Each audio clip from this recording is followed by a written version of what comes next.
بسم الله والصلاة والسلام على رسول الله. ازيكم يا حبايبي؟ عاملين ايه؟ يا رب تكونوا بخير. الفيديو ده جامد وان شاء الله مفيد وهينفعك جدا جدا جدا.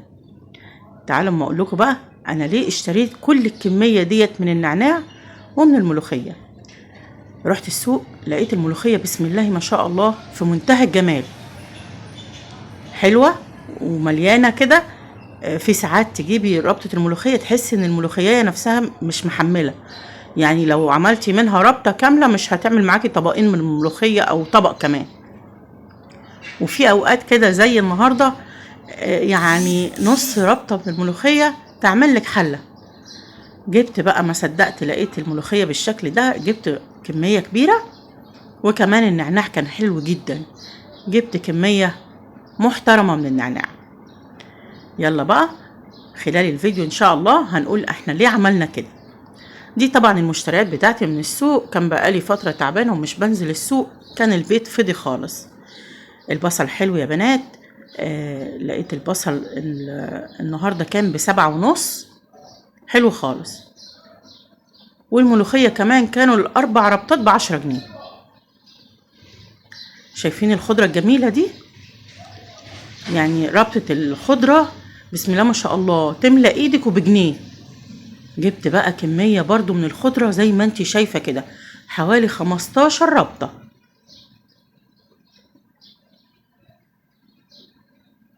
شايفين الخضرة حلوة جدا وشكلها يفتح النفس كمان. والبصل زي ما انتي شايفة كده حلو خالص. كمان الفلفل هنعمل بيه بإذن الله وصفة حلوة خالص هتعجبك. البامية كنت لسه لحد دلوقتي ما جبتهاش، جبت نص كيلو كده، الكيلو بتاعها ب40 جنيه. والبصل الأحمر مفيش غنى عنه. النعناع اللي قلتلكوا عليه جبت برضو كمية كبيرة من النعناع، بس ما كترتش قوي، وقلت كل لما هنزل ان شاء الله هجيب كمية.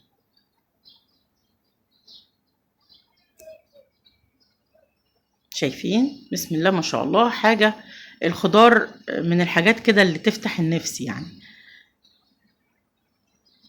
كمان جبنا طماطم، الطماطم دلوقتي مش غالية، تقدري تجيبي كمية من الطماطم وتعملي حسابك ان في العيد الكبير يعني كيلو الطماطم دلوقتي ب8 جنيه، في العيد الكبير كيلو الطماطم هيبقى ب50 جنيه. عشان تبقي فاهمة، حاولي من دلوقتي، هنعمل وصفة بإذن الله هتنفعك جدا جدا جدا، وخصوصا من تفريزات العيد الكبير هتنفعك خالص. النعناع زي ما انتم شايفين كده في طريقتين. بعد ما غسلت النعناع في طريقتين بقى ان انت تقرطفي بيهم النعناع دوت وتحتفظي بيه وتنشفيه، يفضل معاكوا يا بنات طول السنة. النعناع من الحاجات الحلوة جدا والمريحة للمعدة جدا جدا، يعني ما فيش غنى عنه في البيت. الولاد انتي حلو خالص.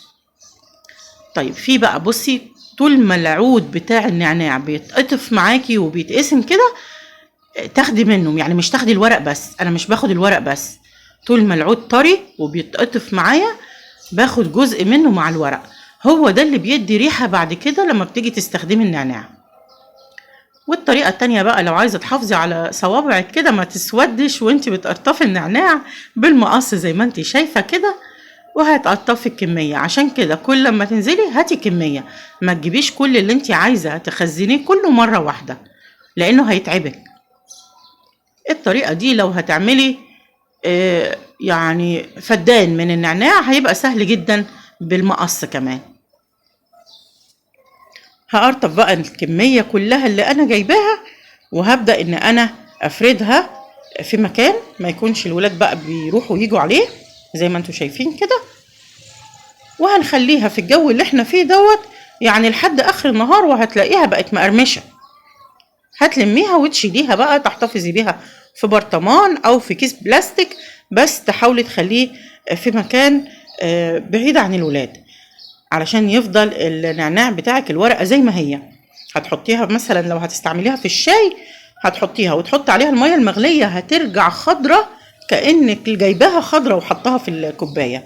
دي الطريقة بتاعتي يا بنات، على طول معتمداها في منتهى الجمال. تحتفظي بالنعناع زي ما هو من السنة للسنة زي الفل. بسم الله ما شاء الله.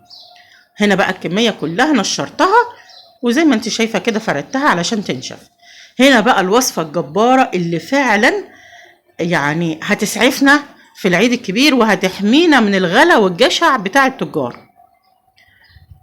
انا جبت كمية كبيرة من الطماطم، وكانت عندي الكهرباء بتقطع باستمرار، خفت على الطماطم لا تبوظ، فجاتني الفكرة ديت. وكمان زي ما اتفقنا ان الخضرة بيجي وقت بتغلى جدا، يعني بتيجي في العيد الكبير ده هتلاقي العودين من الخضرة ب5 جنيه وب7 جنيه.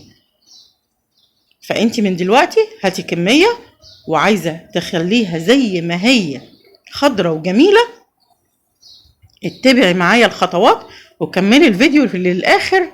بس ما تنسيش تنزلي تشتركي في القناة وتدعمي زر الجرس وتحط لنا لايك، وتيجي بسرعة تكملي معانا بقية الوصفة. هنا بقى انا جبت كمية حوالي 1.5 كيلو من البصل، وضربتهم في الكبة زي ما انت شايفة كده.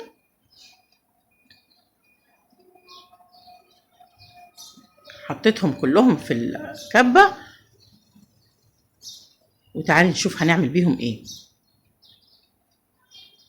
طبعا بالكبشة كده حطيت لهم كبشتين من السمنة، شايفة، لان الكمية بتاعتي كبيرة، وهحط كمان اكتر من نص ازازة الزيت دي زي ما انت شايفة كده. انا ضربة هناك اكتر من درقين من الطماطم، يعني الدرق مليان طماطم ودرق جنبه كمان.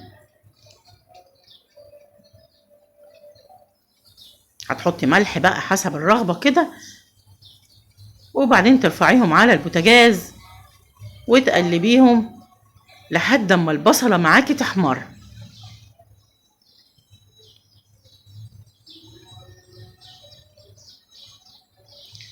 شايفة، هتقلبي فيهم كده لحد ما البصلة تحمر معاكي. ما تحطيش الطماطم والبصلة صفرة، لا، استني عليها شوية لحد ما تحمر.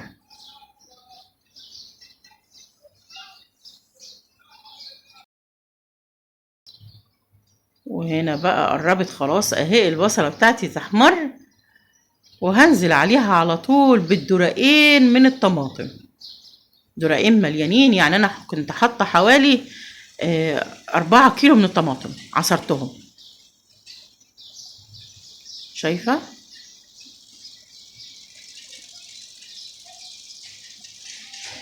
وهبدأ بقى أتبل الخلطة بتاعتي دي ملح وكمون.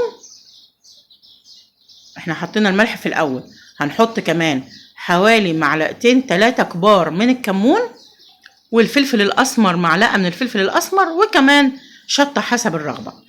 هنخرط الخضرة ديت وهنعمل أحلى صلصة وأحلى تسبيكة لخلطة المحشي. طبعا العيد الكبير ما بيستغناش عن المحاشي.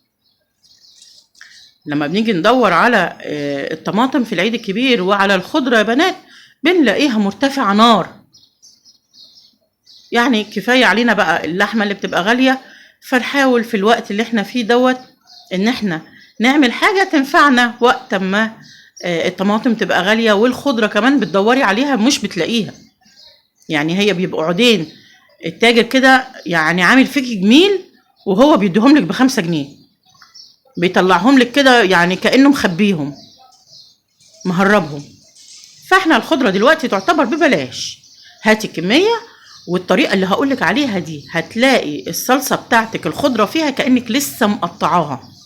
مش هقولك بقى هاتي خضرة وحطيها في التلاجة او حطيها في مية وطلعيها، الكلام ده كله. يعني الخضرة بلاقيها في الاخر الناس بتبقى بتحطها وهي مسودة، وتقولك ما تخليهاش تفك من التفريز لان هي هتبوظ وهتسود والكلام ده. لكن ان شاء الله باذن الله الطريقة بتاعتي دي هتعتمديها، هتطلعي كيس الصلصة هتلاقيه الخضرة كأنك لسه مقطعاها حالا. هنا طبعا علشان نعمل حفظ للخضرة بتاعتنا، الصلصة بتاعتنا دافية مش سخنة، دافية. انا خليتها لحد ما بردت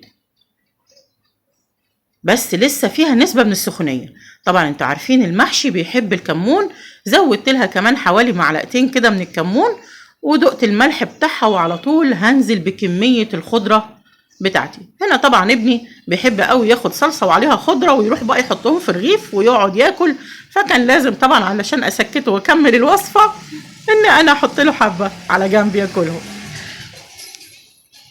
هنا بقى بقلب الكمية كلها زي ما قلت لك، انا مش حاطة اهو على البوتاجاز ولا حاجة، انا حطها على المطبخ، بس الصلصة بتاعتي دافية، فهتاخد الخضرة السخونية بتاعت الصلصة هيتعمل لها زي صدمة حفظ، هتفضل خضرة معاكي زي الفل.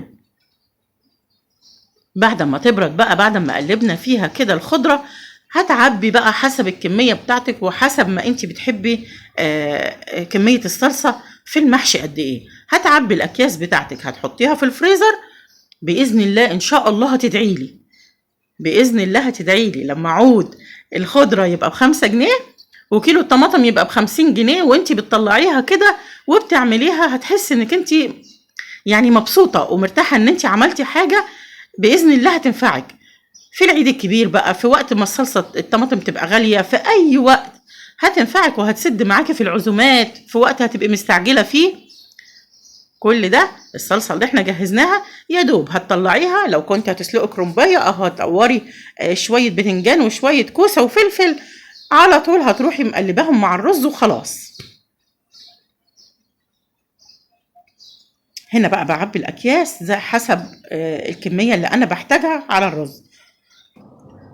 وتاخدي بالك هنا شايفة أنا بطلع الهواء اللي موجود داخل الكيس، يعني تحاولي إنك انتي تفضي الهواء اللي موجود، ما تقفليش الكيس هيبقى كده منفوخ معاكي ومش هتعرفي تحطي الأكياس على بعضها ولا تحتفظي بيها. هنفضي بقى الهواء زي ما انت شايفة كده، وهنعبي الكمية كلها لحد ما نخلصها ونحتفظ بيها في قلب الفريزر، وكل ما تحتاجي كيس تطلعيه يفك معاكي، وعلى طول بعد ما تغسلي الرز وتصفيه تحطي عليه الخلطة بتاعتنا، وتشوفي بقى الملح بتاعك حسب الرغبة وقتها وخلاص.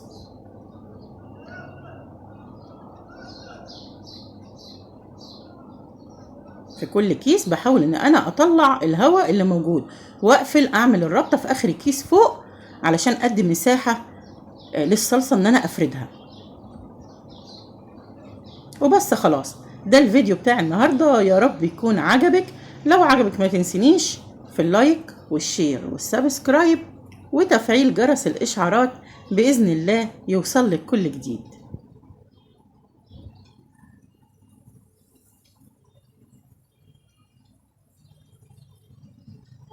شكرا لكم، والسلام عليكم ورحمة الله وبركاته.